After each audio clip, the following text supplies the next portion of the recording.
Hello.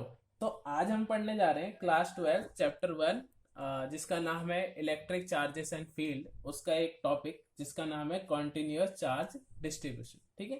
तो इसमें जो हम पढ़ेंगे, इसमें क्या पढ़ना होता है हमको, जैसे कि कोई भी एक सरफेस है या कोई भी एक डायमेंशन हो या 2 डायमेंशन हो या 3 डायमेंशन हो, कोई भी हमारे पास ऑब्जेक्ट है और उसके ऊपर बहुत सारा चार्ज है।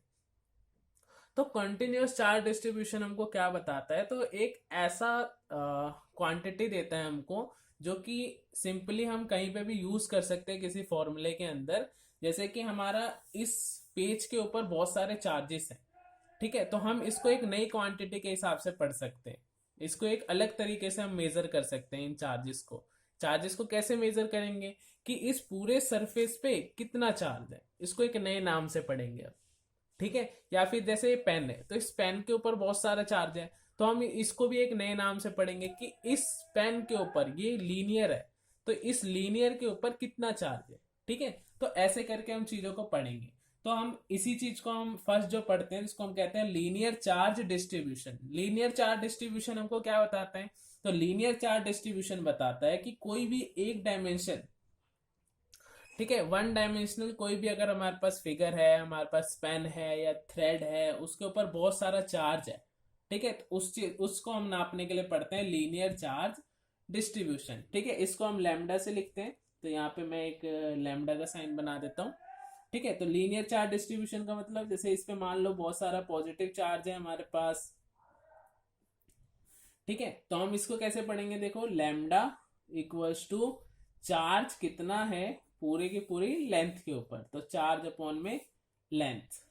ठीक है, तो इसको हम कहते हैं लीनियर चार्ज डिस्ट्रीब्यूशन, जिसको हम लैम्डा से लिख देते हैं। तो कहीं पे भी अगर हमारे पास चार्ज अपॉन लेंथ आएगा तो वहां पे हम डायरेक्ट लैम्डा लिख सकते हैं, जो कि हमको क्या बता देगा, किसी भी लीनियर के ऊपर कितना हमारा अमाउंट ऑफ चार्ज है। ठीक है, तो आप चाहो तो इसकी यूनिट भी लिख सकते हो। तो अगर मैं इसकी यूनिट लिखूं, ऐसा यूनिट अगर हम इसकी लिखे सिंपली, तो चार्ज जो होता है वो कूलम में नापा जाता है और लेंथ जो होती है वो मीटर में, तो कूलम पर मीटर करके हम इसको लिख सकते हैं। ठीक है, और आप चाहो तो एक छोटे से एरिया के लिए भी निकाल सकते हो। ठीक है, छोटे से एरिया पे हमारा कितना चार्ज है, तो उसके लिए हम ऐसे भी लिख सकते हैं कि लैम्डा जो होगा वो बराबर होगा डी क्यू चार्ज, जो कि छोटी लेंथ पे है डीएल लेंथ पे।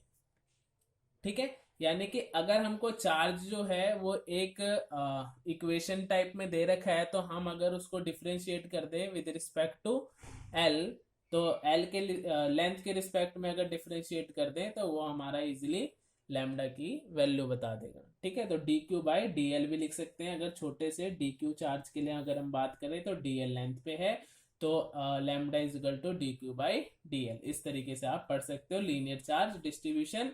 तो चार्ज कितना है किसी भी लीनियर चीज के ऊपर। ठीक है, डायमेंशंस भी लिख सकते हो। तो डायमेंशन देखो, आपको यहाँ पे एक चीज बता देता हूँ। जो डायमेंशंस हैं, तो आपने चार्ज के डायमेंशंस तो नहीं पढ़ी, ठीक है, पर एक करंट की डायमेंशन होती है, करंट की डायमेंशन जिसको हम ए से लिख देते थे। ठीक है, तो आप ए से ही इसको निकालेंगे। देखो कैसे, I is equal to Q upon T होता है, या D Q upon D T ऐसे करके भी लिख सकते हो आप। ठीक है, तो इसको आप सिंपली यहां से निकाल सकते हो। इसकी डायमेंशन तो ए हो गई, क्यू की डायमेंशन आपको चाहिए, टी की डायमेंशन होती है और टाइम की कैपिटल टी, इसको यहां ले जाएंगे तो आज चार्ज की डायमेंशन आप सिंपली क्या याद रखेंगे, ए टी की पावर 1। ठीक है, ऐसे कर, तो ये चीज याद रखनी है। तो यहाँ पे आप सिंपल लिख सकते हो ए टी की पावर 1 और डिवाइडेड बाय एम, यानी हमारा लेंथ थी हमारे पास, तो लेंथ की डायमेंशन हो जाती है एल। तो आप सिंपली अगर लिखना चाहें तो ऐसे लिख सकते हैं कि एल टी की पावर, एल की पावर -1, टी की पावर 1 और ए की पावर भी 1, ऐसे करके लिख सकते हैं। क्या आप पूरा लिखना चाहे पूरा भी लिख सकते हो कि एम की पावर 0, एल की पावर -1, टी की पावर 1, ए की पावर 1, ऐसे करके भी आप लिख सकते हो। ठीक है, तो लीनियर चार्ज डिस्ट्रीब्यूशन यानी लीनियर चीज के ऊपर हमारा कितना चार्ज डिस्ट्रीब्यूट हुआ है। ऐसे करके सेकंड देखो, सेकंड को कहते हैं सरफेस चार्ज, इसको मैं यहां लिख देता हूं। सेकंड को हम जो पढ़ेंगे उसको कहेंगे सरफेस चार्ज डिस्ट्रीब्यूशन। ठीक है, सरफेस चार्ज डिस्ट्रीब्यूशन को हम सिग्मा से रिप्रेजेंट करते हैं। तो आप देखो क्या याद रख सकते हो, किसी भी एक सरफेस के ऊपर, ठीक है, तो सरफेस को यहाँ पे हम डिनोट जो करेंगे वो एस से करते हैं। एस जो होता है वो हमारा क्या होता है, सरफेस यानी एरिया, इसका सरफेस लिख सकते हैं या जो भी इसका एरिया है, ठीक है, इस तरीके से। तो आप ऐसे लिख सकते हो सिग्मा इज इक्वल टू जितना इस पे चार्ज होगा, जो भी इसके चार्ज होगा, मान लो इसके ऊपर चार्ज था क्यू, तो क्यू अपॉन में एस। और अगर चाहो तो ऐसे भी लिख सकते हो कि डी क्यू अगर चार्ज है तो डी एस एरिया पे, यानी छोटा सा अगर हम यहाँ पे एरिया ले लें तो हम चेक कर सकते हैं छोटे से एरिया पे कितना चार्ज है। तो डी क्यू चार्ज है छोटे से एरिया पे, तो D Q by D S यानी सरफेस यानी एरिया, तो ये हमारा हो जाएगा सिग्मा के बराबर। ठीक है, यहाँ पे भी इसकी यूनिट लिख सकते हो आप, यूनिट्स में हम लिख सकते हैं ये कूलम हो जाता है और ये मीटर स्क्वायर। डायमेंशंस भी आप बना सकते हो इसकी, सेम टू सेम है, बस एल जो होगा एक और बढ़ जाएगा नेगेटिव में, तो आप इसको ऐसे लिख सकते हो एल की पावर -2 टी की पावर 1 ए की पावर 1, इस तरीके से आप लिख सकते हो। थर्ड जो होता है, थर्ड जो हमको पढ़ना है जिसको हम कहते हैं volume charge distribution. Volume charge distribution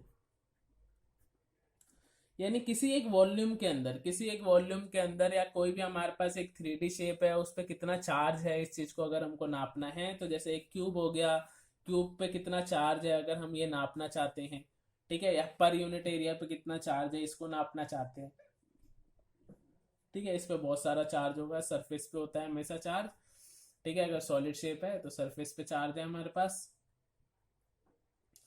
तो इस सरफेस पे चार्ज है तो मान लो क्यू चार्ज है, और यहाँ पे इसका वॉल्यूम जो होगा उसको हम वी से डिनोट कर रहे हैं, तो वी इज वॉल्यूम। तो इसको हम रिप्रेजेंट करते हैं हमारा रो से कर देते हैं इसको, तो रो इक्वल्स टू चार्ज कितना है हमारे पास और कितने वॉल्यूम पे, या फिर आप चाहो तो ऐसे भी लिख सकते हो कि रो बराबर D Q by D V, यानी डीवी यानी छोटे से अगर वॉल्यूम की बात करें तो उस पर कितना चार्ज है। यूनिट अगर लिखें तो सिंपल लिख सकते हैं coulomb per metre cube. Simply dimension भी आप बता सकते हैं इसकी, तो डायमेंशन में फिर से एक एल बढ़ गया तो एल की पावर -3 ए की पावर 1 टी की पावर 1, इस तरीके से आप इसकी डायमेंशन भी लिख सकते हैं। ठीक है, तो आगे देखो, आगे जो नेक्स्ट टॉपिक हमको पढ़ना है जिसको हम कहते हैं हमारा इलेक्ट्रिक फील्ड। तो देखो इलेक्ट्रिक फील्ड, इलेक्ट्रिक फील्ड, ठीक है, इलेक्ट्रिक फील्ड इसको हम ई से रिप्रेजेंट करते हैं इलेक्ट्रिक फील्ड को। ठीक है, इलेक्ट्रिक फील्ड को पढ़ने से पहले हम दो चार्जेस के बारे में बात करेंगे। एक हमारा चार्ज होगा जिसको हम कहेंगे सोर्स चार्ज। सोर्स चार्ज यानी ये इसके चारों तरफ हमारी इलेक्ट्रिक फील्ड्स होगी। जैसे कोई भी चार्ज होता है तो जहां तक वो अपनी इलेक्ट्रोस्टैटिक फोर्स को एक्सर्ट कर सकता है या महसूस करवा सकता है, उस जगह पे जो फील्ड्स होती है, वो जो जगह थी उसको हम इलेक्ट्रिक फील्ड कह देंगे। ठीक है, वो उसकी फील्ड है, वो उसका सरफेस है जहां तक हमको इलेक्ट्रिक फील्ड, इलेक्ट्रिक फोर्स जो था वो एक्सपीरियंस हुआ था। ठीक है, तो सोर्स चार्ज यानी इसकी वजह से इलेक्ट्रिक फील्ड्स होंगी। ठीक है, तो इस इलेक्ट्रिक फील्ड को टेस्ट करने के लिए हम एक चार्ज का इस्तेमाल करेंगे जिसको हम कहते हैं टेस्ट चार्ज। ठीक है, टेस्ट चार्ज। अब देखो सोर्स चार्ज क्या था, सोर्स चार्ज हमारा जहां जो इलेक्ट्रिक फील्ड प्रोड्यूस कर रहा होगा, और टेस्ट चार्ज जो उस इलेक्ट्रिक फील्ड को टेस्ट करने के लिए हमने इस्तेमाल करा, कि एक यूनिट पॉजिटिव चार्ज होता है जो कि हम टेस्ट करते हैं कि जैसे कि इस जगह पे कितनी इलेक्ट्रिक फील्ड है, इस तरीके से। ठीक है, तो देखो इलेक्ट्रिक फील्ड के लिए आप सिंपली देखो क्या समझ सकते हो, जैसे मान लो ये हमारा क्यू था और इसके चारों तरफ इलेक्ट्रिक फील्ड होगी। ठीक है, कुछ सरफेस तक इलेक्ट्रिक फील्ड्स जो होंगी, इलेक्ट्रिक फील्ड होंगी। ठीक है, जब मान लो इतनी दूर तक इसकी फील्ड्स हैं। ठीक है, इतनी दूर तक जो था ये अपना इलेक्ट्रिक फोर्स जो था वो एक्सर्ट कर रहा था, तो हम क्या लेके आए, हम क्यू नॉट चार्ज लेके आए, हमने उसको यहाँ पे प्लेस करा, हम चेक करना चाहते हैं इस पे कितना फोर्स लगा। ठीक है, तो इलेक्ट्रिक फील्ड जितनी ज्यादा होगी उतना ज्यादा फोर्स लगेगा, किसको, क्यू नॉट चार्ज को।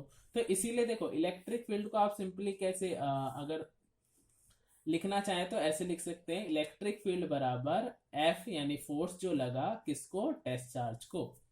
ठीक है, तो इस तरीके से जो होता है इसका आप फॉर्मूला याद रख सकते हैं। ठीक है, तो ई एफ ये हमारी वेक्टर क्वांटिटीज हैं, एफ अगर वेक्टर है तो ये भी वेक्टर हो गया, ये स्केलर क्वांटिटी होती थी, ये वेक्टर है, ये भी वेक्टर। ठीक है, ऐसे करके हमने इसको बना दिया। आप चाहो इसकी यूनिट्स लिख सकते हैं, यूनिट्स अगर हम लिखना चाहें तो यूनिट्स को आप सिंपली लिख सकते हैं, इलेक्ट्रिक फील्ड की यूनिट्स, फोर्स को हम नापते हैं न्यूटन में, चार्ज को नापते हैं कूलम में, तो न्यूटन पर कूलम करके आप इसको याद रख सकते हैं।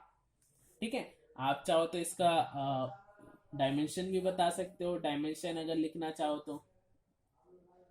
ठीक है, डायमेंशन क्या हो जाएगी, इसकी डायमेंशन होती है एम एल टी की पावर -2 और कूलम की अभी हमने पढ़ी ए टी की पावर 1।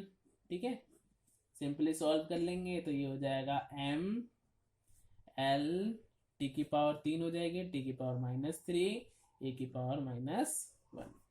ऐसे करके आप इसके डायमेंशन भी बना सकते हैं, अगर चाहो तो बना भी सकते हैं या फिर आप चाहो तो निकाल भी सकते हो। ठीक है, आपकी मर्जी है, यही से निकल जाएगा। आप सिंपल इसकी डायमेंशन रख दो ऊपर, इसके नीचे, और दोनों को आप सिंपली सॉल्व कर दो, ये इसकी डायमेंशन निकल जाएगी। ठीक है, तो ये हमारे इलेक्ट्रिक फील्ड आ गई। तो इलेक्ट्रिक फील्ड असलियत में थी क्या, अगर हम ध्यान से समझे तो इलेक्ट्रिक फील्ड क्या था, एक सरफेस जहां पे किसी टेस्ट चार्ज को सोर्स चार्ज की वजह से फोर्स महसूस होता हूं।